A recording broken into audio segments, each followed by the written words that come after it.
नमस्कार दोस्तों, रीजनिंग के पार्ट नंबर 2 में आपका स्वागत करता हूं। मैं भरत प्रजापत भवानी कोचिंग क्लासेज के इस प्लेटफॉर्म पर।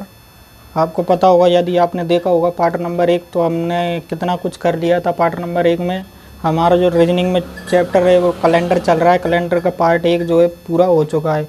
यदि आपने नहीं देखा है तो आप प्ले लिस्ट में जाकर चेक कर सकते हो। हमने कल क्या पढ़ा था, एक बार मैं उसको रिवाइज कर देता हूँ, उसके बाद हम आगे आज का जो लेक्चर है उसको बढ़ाएंगे। तो कल हमने पढ़ा था कि 2 वर्ष पढ़े थे, साधारण वर्ष और लीप वर्ष। साधारण वर्ष क्या होता है कि जिसमें 4 का भाग ना जाए वो साधारण वर्ष है, और जिसमें 4 का भाग चला जाए वो लीप वर्ष है। साधारण वर्ष की फरवरी 28 दिन की होती है, लीप वर्ष की फरवरी 29 दिन की होती है। साधारण वर्ष में हमेशा 1 दिन शेष रहेगा और लीप वर्ष में 2 दिन शेष रहेंगे। जो भी बार निकालेंगे, यदि साधारण वर्ष है तो 1 वर्ष आगे बढ़ाना है और लीप वर्ष है तो 2 दिन आगे बढ़ाने हैं। कैसे बढ़ाते हैं, क्या करते हैं, वो मैं आपको पार्ट नंबर 1 में बता चुका हूँ।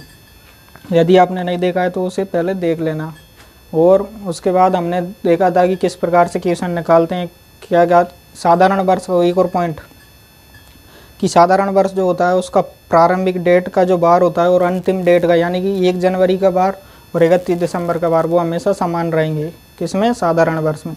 और जो लीप वर्ष आता है उसमें क्या होता है कि जो 1 जनवरी का बार है और जो 31 दिसंबर का बार है उसमें 1 दिन का अंतर होता है, यानी कि जो 31 दिसंबर का बार होता है वो 1 दिन आगे होता है। किससे? 1 जनवरी से। ये हमने पार्ट नंबर 1 में सीख लिया था। और किस प्रकार से पता चलाते हैं कि कौन सा लीप वर्ष है, साधारण वर्ष है, तो देखो सिंपल सा है, 4 का भाग देकर ये निकाल सकते हो। यदि शताब्दी वर्ष है तो 400 का भाग लगाते हैं। आज हम टाइप नंबर 2 की जो बात करने जाएंगे वो है समान कैलेंडर, सेम कैलेंडर, यानी कि कौन से वर्ष में, यानी कि एक वर्ष के अंदर कौन कौन से महीने जो हैं समान होते हैं, उनका जो कैलेंडर है बार के अनुसार वो समान चलता है। वो कौन कौन से कैलेंडर हैं?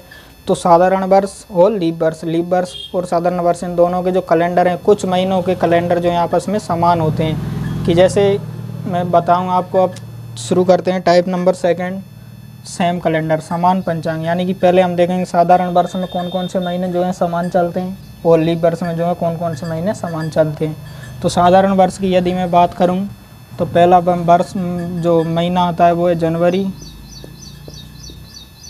जनवरी बराबर चलती है अक्टूबर की, ठीक है। फिर आता है फरवरी, बराबर चलती है मार्च के। ये आप नोट करते चलो साथ की साथ, या तो स्क्रीनशॉट लेकर अपने पर्सनल नोट्स अलग से बनाओ। फिर आता है अप्रैल जुलाई, बराबर चलते हैं। कैसे क्या चलते हैं अभी क्वेश्चन करेंगे जब आपको समझ में आएगा। अप्रैल जुलाई के बाद आता है सितंबर दिसंबर। इनके जो डेट है वो मतलब बार के अनुसार समान चलती है।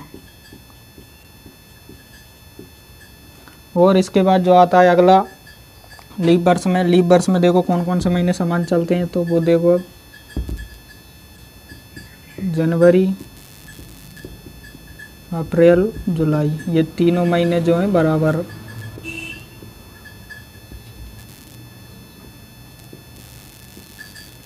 चलते हैं। अप्रैल जुलाई के बाद आता है फरवरी और अगस्त, ये बराबर चलते हैं। अब करना क्या है अभी मैं आपको बताऊंगा, प्रोसेस क्या रहती है। अब फरवरी अगस्त हो गई, उसके बाद आता है मार्च नवंबर,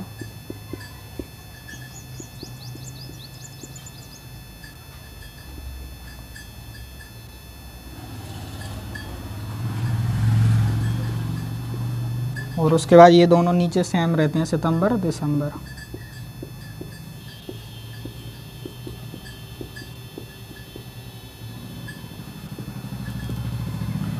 तो ये 4 पॉइंट हैं, इनको आपको याद रखना है। पहला पॉइंट, दूसरा पॉइंट, तीसरा पॉइंट और चौथा पॉइंट।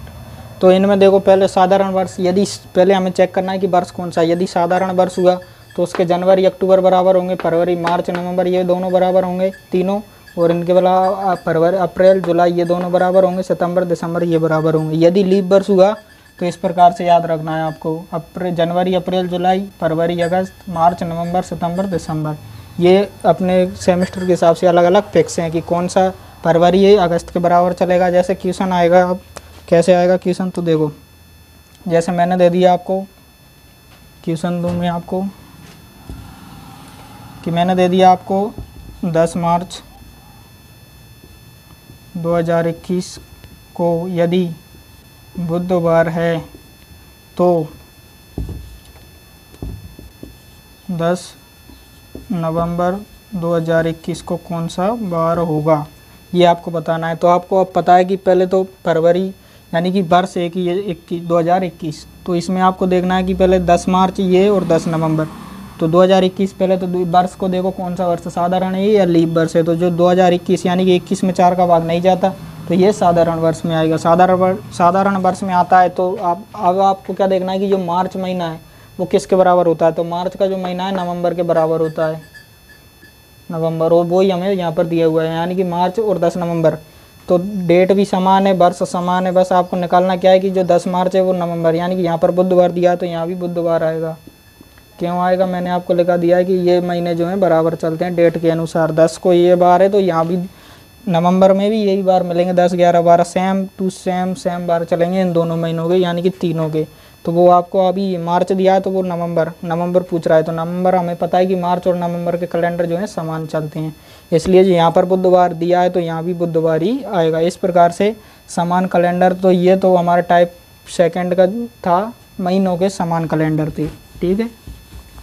तो हमने ये तो बात की महीनों के समान कैलेंडर, और यदि वर्ष भी समान हो जाते हैं कभी कभार तो कैसे पता चलेगा कि कौन सा वर्ष, यानी कि आपको दे दिया कि 2004 के समान कौन से वर्ष का कैलेंडर चलेगा। तो उसको निकालने के लिए फिर अगला पॉइंट देखो टाइप सेकंड का। टाइप सेकंड में जो सेकंड पॉइंट है वो है वर्षों के समान कैलेंडर।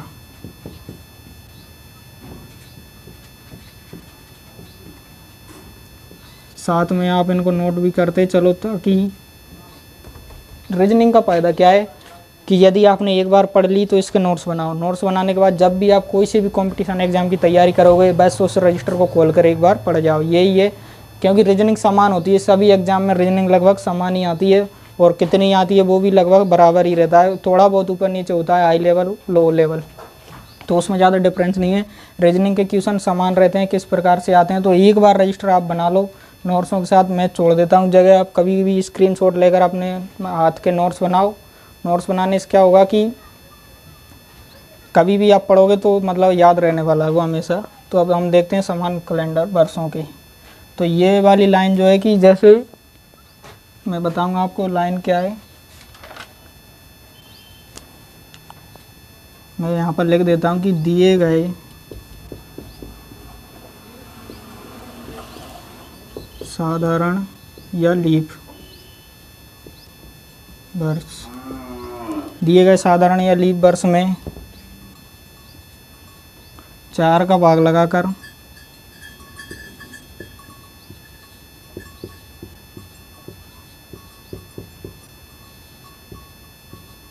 4 का भाग लगाकर, और यदि शताब्दी वर्ष हो तो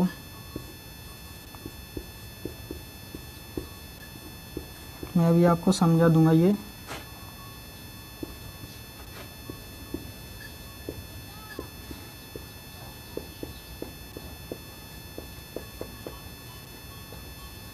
चार 400 का भाग लगाकर यदि शेषफल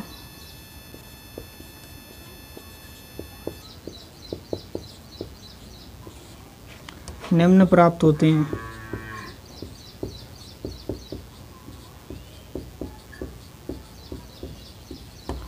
करना क्या है, जैसे यदि आपको शेषफल 1 प्राप्त हुआ, 2 प्राप्त हुआ, 3 प्राप्त हुआ, 0 प्राप्त हुआ, तो इनके स्थान पर क्या करना है 1 2 3 और 0। तो यहाँ पर करना है आपको प्लस का 6 ऐड करना है, यहाँ प्लस 11 ऐड करना है, यहाँ भी प्लस का 11 ऐड करना है, यहाँ भी प्लस का 28।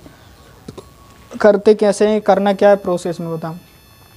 वर्षों के समान कैलेंडर आपको दे दिया कि 2004 का जो कैलेंडर है कौन से वर्ष के समान चलेगा। तो इसको याद करने के लिए, इसको निकालने के लिए क्या फॉर्मूला है कि दिए गए साधारण वर्ष या लीप वर्ष, पहले तो आपको चेक करना है कि कौन सा साधारण वर्ष है और कौन सा ये लीप वर्ष है।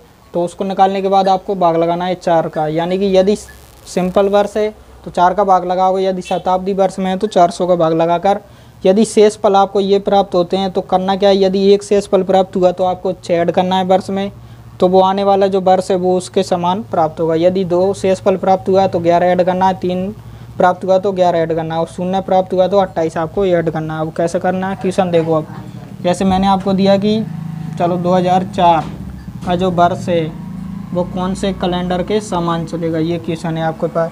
तो पहले तो इसमें भाग लगाओ, शताब्दी वर्ष तो नहीं है ये, तो 2004 का में जो 4 का भाग लगाओ, 5 चौके 20, 0 1, यानी कि शेषफल जो है हमारे पास शून्य प्राप्त हुआ।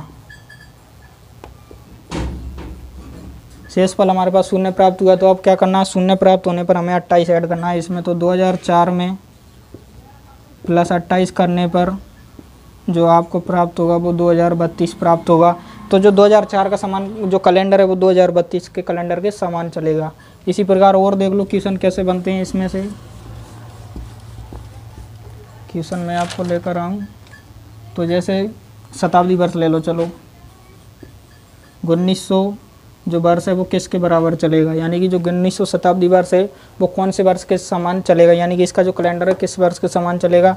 तो इसको निकालने के लिए पहले तो देखो शताब्दी वर्ष है तो 1900 में 400 का आपको भाग लगाना है। 2 0 गए, 1900 में 4 का भाग, 4 चौके 16, बचे कितने शेषफल, 3 शेषफल बचे, 3 शेषफल बचे। अब 3 शेषफल बचने पर क्या करना है आपको, 11 ऐड करना है। तो 1900 में 11 ऐड करोगे तो क्या आएगा, 1911, यानी कि जो 1900 का कैलेंडर है वो 1911 के समान चलेगा। ऐसे आपको निकालना है। कैलेंडर का जो टॉपिक है उसमें क्वेश्चन कहाँ से आते हैं वो मैं आपको अलग से बताऊंगा। अभी आपको ये बेसिकली जो बातें हैं ये आपको याद रखनी है। हो सकता है गलती से कहीं ना कभी क्वेश्चन आ भी जाए तो आप कर तो सकते हैं, इतना तो आपको याद ही रखना होगा ये वाला टॉपिक। और क्वेश्चन देख लो कुछ 1-2 और, वैसे तो यही है, ठीक है, आप समझ भी गए होंगे। तो मैं आपको दोबारा से रिवाइज कर देता हूँ। टाइप सेकंड के जो 2 पॉइंट हैं, पहले तो हमने निकाले थे महीनों के समान कैलेंडर। महीनों के समान कैलेंडर में एक वर्ष के अंदर कौन सा महीना किस महीने के कैलेंडर के समान चलेगा वो मैं आपको बता चुका हूँ टाइप सेकंड के फर्स्ट वाले पॉइंट में। और सेकंड वाले पॉइंट में हमने देखा कि वर्षों के समान कैलेंडर, कौन से वर्ष का कैलेंडर किस वर्ष के समान चलेगा वो कैसे निकालते हैं। यदि आपको वर्ष दिया हुआ है, वर्ष में पहले तो आपको 4 का भाग लगाना है, यदि शताब्दी वर्ष है तो 400 का भाग लगाना है। शेषफल प्राप्त हुआ 1 2 3 या 0, तो करना क्या है, 1 प्राप्त हुआ तो 6 जोड़ना है, 2 और 3 प्राप्त हुआ तो आपको 11 प्लस करना है, और यदि 0 प्राप्त हुआ तो 28 ऐड करना है। जो ऐड करने पर जो नया वर्ष प्राप्त होगा वो ही उसका समान कैलेंडर के बराबर वर्ष जो है प्राप्त होगा। अगला टाइप हम शुरू करते हैं। अब टाइप नंबर 3, तो वो आता है डबल डेट ज्ञात करना। टाइप 3 डालो। अब टाइप सेकंड हमारी कंप्लीट हो चुकी है। टाइप 3,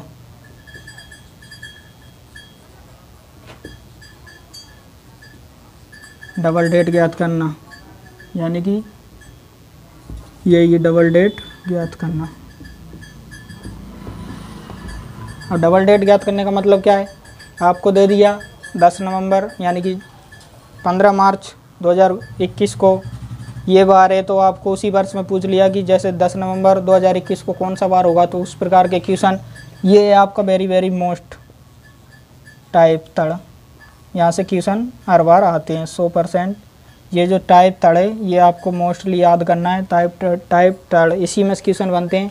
कैसे बनते हैं अब वो आपको देखना है। पहले तो करना क्या है, पॉइंट आपको याद रखने हैं। पॉइंट आपको याद रखने में 3 पॉइंट में बताऊंगा आपको। पहला पॉइंट है कि दिनों की संख्या, दिनों की संख्या ज्ञात करो, साथ ही साथ लिखते चलो, अपने हाथ हैंड रिटन नोट्स ज़रूर बनाना। दिनों की संख्या ज्ञात करने के बाद उसमें आपको भाग लगाना है 7 का।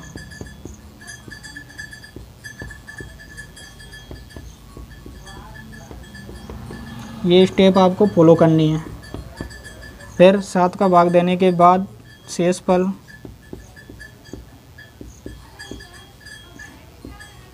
के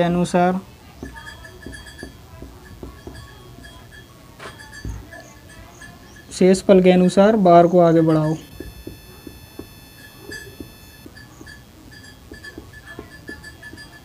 आगे या पीछे, जिधर भी हमसे पूछेगा उस साइड हमें ऐड करना है। आगे या पीछे बढ़ाते हैं, बस ये स्टेप आपको याद रखनी है। पहले तो दिनों की संख्या निकालनी है कि टोटल दोनों महीनों के अंदर कितने दिनों का गैप है, उन दिनों की संख्या निकालेंगे। फिर उनको सप्ताहों में डिवाइड करेंगे, सप्ताहों में डिवाइड करने के लिए 7 का भाग लगाएंगे। 7 का भाग लगाने के बाद जितना भी आपको शेषफल बचेगा, यानी कि सप्ताह तो पूरे आ जाएंगे और जितने शेषफल दिन बचेंगे उसी के अनुसार हम बार जो है ऐड कर देंगे। तो पहला एग्जाम्पल मैं आपको बताता हूँ। टाइप जो है थर्ड की हम बात कर रहे हैं। टाइप थर्ड में पहला क्वेश्चन मैं लेता हूँ कि 4 नवंबर 2012 4 नवंबर 2012 को बुधवार था। तो आपसे पूछ लिया कि 13 अप्रैल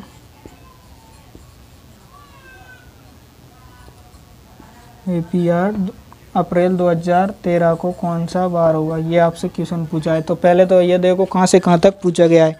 4 नवंबर 2012 से 13 अप्रैल 2013 तक। तो पहले आपको ये पता होना चाहिए कि कौन सा महीना कितने दिनों का होता है, ये आपको पता होना चाहिए।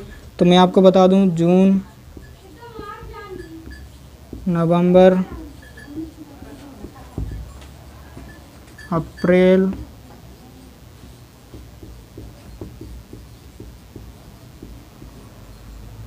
सितंबर, ये जो महीने हैं वो आते हैं आपके 30 दिनों के अंदर।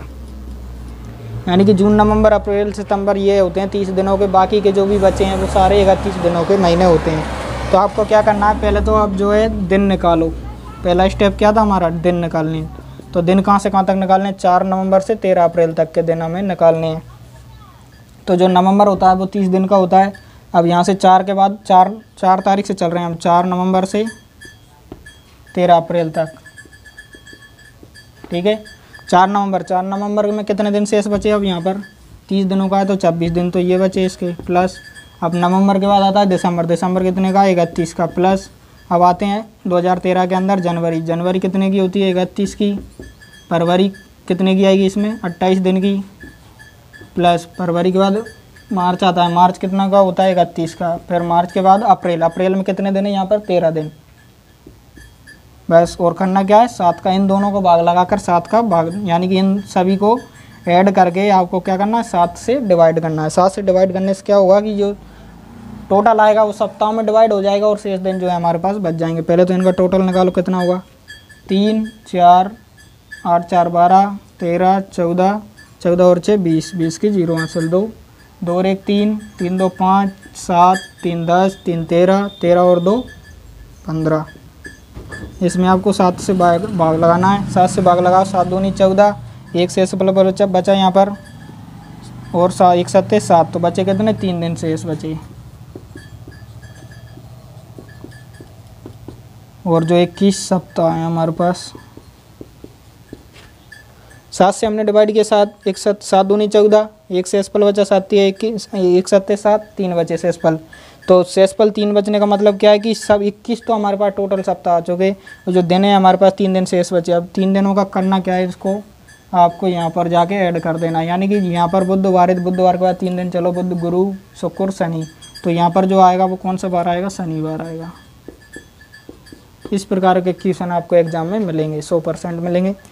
इसमें करना क्या है, आपको कुछ भी नहीं करना, बस बीच के जो दोनों महीने आपको दिए होंगे उनके जो महीने दिन है आपको निकालने। दिन निकालने के बाद करना क्या है, ऐड करना है। ऐड करने के बाद 7 से भाग लगाना है, उनको सप्ताहों में डिवाइड करना है। जो भी शेषफल यहाँ पर बचेगा उसको आपको जो बार यहाँ पर दिया हुआ है उसमें ऐड कर दो। यानी कि अपने हिसाब से जोड़कर जो अगला बार का जो महीना है बार आएगा वो यहाँ पर आपको प्राप्त होगा। जैसे अभी हमने यहाँ पर किया था, बुधवार के बाद 3 दिन ऐड किए तो यहाँ पर जो कौन सा बार प्राप्त हुआ, शनिवार प्राप्त हुआ हमारे लिए।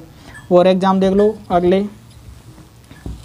बस आपको ये दिन जो है पता होना चाहिए, कौन सा महीना है वो 30 का है, कौन सा 31 का है। अगला एग्जाम्पल मैं ले लेता हूँ। यदि 12 फरवरी 2007 को गुरुवार है तो 28 मई 2008 को कौन सा बार होगा, ये आपसे पूछा है, ठीक है। तो अब करना क्या है, पहले तो 2007 से 2008, फरवरी से मई, ये वर्ष एक है या पूरा या इससे ज़्यादा है। तो आपको यहाँ पर नज़र आ रहा होगा कि जो फरवरी से फरवरी तक तो एक वर्ष पूरा हो चुका है इसका। तो इन वाले जैसे आप दिन तो इसमें बहुत निकलेंगे, 365 से ऊपर निकलेंगे दिन। तो करते कैसे हैं इसमें, पहले तो 1 वर्ष का निकालो। 1 वर्ष का निकालने के लिए हम यहाँ से चलेंगे कि फरवरी 2007 से हम चलेंगे 12 फरवरी 2008 तक। 1 वर्ष कंप्लीट हो जाएगा हमारा। 12 फरवरी 2007 से 12 फरवरी 2008 तक हम चलेंगे। तो करना क्या है, फरवरी किसकी काम आ रही है, फरवरी अभी इसी की बाकी है, क्योंकि ये तो पूरी आएगी नहीं। तो ये फरवरी है, ये कितने दिन की, 28 दिन की। तो यहाँ से यहाँ तक चलेंगे 2007 से 2008 में। ये वर्ष कौन सा है, साधारण वर्ष है। तो करना क्या है, 1 दिन बढ़ाना। 1 दिन बढ़ाओगे तो यहाँ पर हमारे लिए प्राप्त होगा शुक्रवार। ठीक है। अब 12 फरवरी तक हम आ गए। अब 12 फरवरी से हमें कहाँ चलना है, 28 मई तक। 28 मई तक चलने के लिए क्या करेंगे, वही दिनों की संख्या निकालेंगे। दिनों की संख्या निकाल कर 7 का भाग लगाएंगे और जो शेषफल मिलेगा उसको इसमें बढ़ा देंगे। तो 12 फरवरी से 28 मई तक आपको दिन निकालने हैं। तो निकालो, अब दिन निकालो टोटल। कहाँ बताएं, यहाँ पर ऐड कर लेते हैं। चलो 12 फरवरी से 28 मई तक। तो 12 फरवरी, इसमें कितने दिन बचे हैं अभी। अब ये 2008 की फरवरी आ गई। 2008 की फरवरी में कितने दिन आएंगे, पहले तो ये देखो 29 दिन आएंगे। 29 दिन आएंगे। तो यहाँ पर 12 फरवरी है तो बचा कितने, यहाँ पर 17 दिन। फरवरी के बाद मार्च। मार्च कितने का होता है, 31। मार्च के बाद आता है अप्रैल, मई 31। तो मई तो हमारे पास पूरी है नहीं। मई में कितने दिन दे रखे हैं, 28 दिन। तो 28 दिन यहाँ पर टोटल ले लेंगे और करना क्या है, 7 से डिवाइड कर देंगे। टोटल करो इनका 8, 9 और 7 16, 16 की 6, यहाँ से ले 2 और 1 3, 3 और 3 6, 3 9 और 1 10, 106/7। इसमें यदि आप भाग लगाओगे 106/7 में, 106/7 में, तो 7 1 हम 7, बचे कितने 3, 36, 7 पंजे 35। 1 दिन आपको मिलेगा शेष फल में। तो 1 दिन शेष मिला। 1 दिन शेष का मतलब क्या है कि यहाँ पर हमारा क्या आया था, शुक्रवार। यहाँ से चल रहे हैं ना अब हम 12 फरवरी 2008 से 28 मई तक चल रहे हैं हम। तो क्योंकि यहाँ से 2007 से तो 1 वर्ष हमने कंप्लीट कर लिया था, उसको हमने हटा दिया। बाकी के दिन हम इसके अंदर के जो निकाल लेते हैं। तो वो दिन आए हमारे पास 106 दिन, उनको सप्ताह में चेंज किया तो 15 सप्ताह बने और 1 दिन शेष बचा। 1 दिन क्या करना है, 1 दिन को आपको इसमें ऐड करना है। 1 दिन ऐड करोगे तो शुक्र से क्या हो जाएगा, यहाँ पर शनिवार। यानी कि 12 फरवरी 2007 को यदि गुरुवार था तो 28 मई 2008 को कौन सा बार होगा, शनिवार होगा। इस प्रकार से हम निकालते हैं। यदि 1 वर्ष से अधिक का समय निकल रहा है तो पहले 1 वर्ष का निकालो। 1 वर्ष का निकाल कर उसे हटा दो। उसके बाद जो बाकी के महीने बचे हैं उनको हम आसानी से आगे बढ़ा सकते हैं। तो ये था हमारा टाइप 3। इसमें किस प्रकार से क्या करते हैं मैंने आपको एग्जाम्पल क्वेश्चन सारे बता दिए हैं। और अगला टाइप जो है हम देखने जा रहे हैं अब।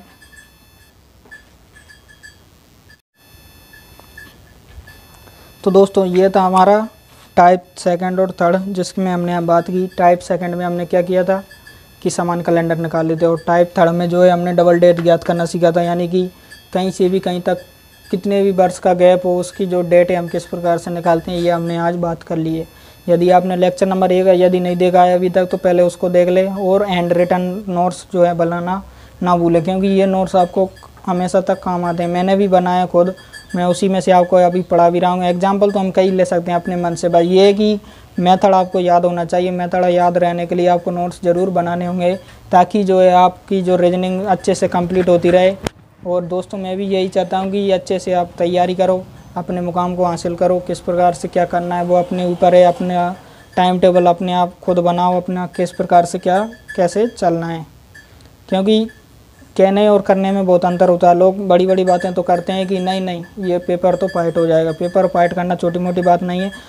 सीटें बहुत कम होती हैं दोस्तों, सीटें हज़ारों में रहेंगी और स्टूडेंट लाखों में चलते हैं। आप सोच लो आप कंपटीशन कितना हाई हो रहा है। तो आप भी इस बात को समझते हो कि तैयारी करना और कितना मतलब हाई है, कितना आज की जो डेट में कितना कंपटीशन जो है हाई हो चुका है। तो आप खुद इस बात को समझ सकते हो। तो दोस्तों बने रहने के लिए धन्यवाद। इसी प्रकार पढ़ते रहिए। हमारे चैनल को आगे से आगे शेयर कीजिए, अपने दोस्तों को बताइए ताकि वो भी अपने जैसे दोस्त के साथ पढ़ने में कुछ इंटरेस्ट बताएं और अपने दोस्तों को, उनके भी दोस्त हैं जो हैं, आगे से आगे शेयर करते रहें। दोस्तों धन्यवाद बने रहने के लिए।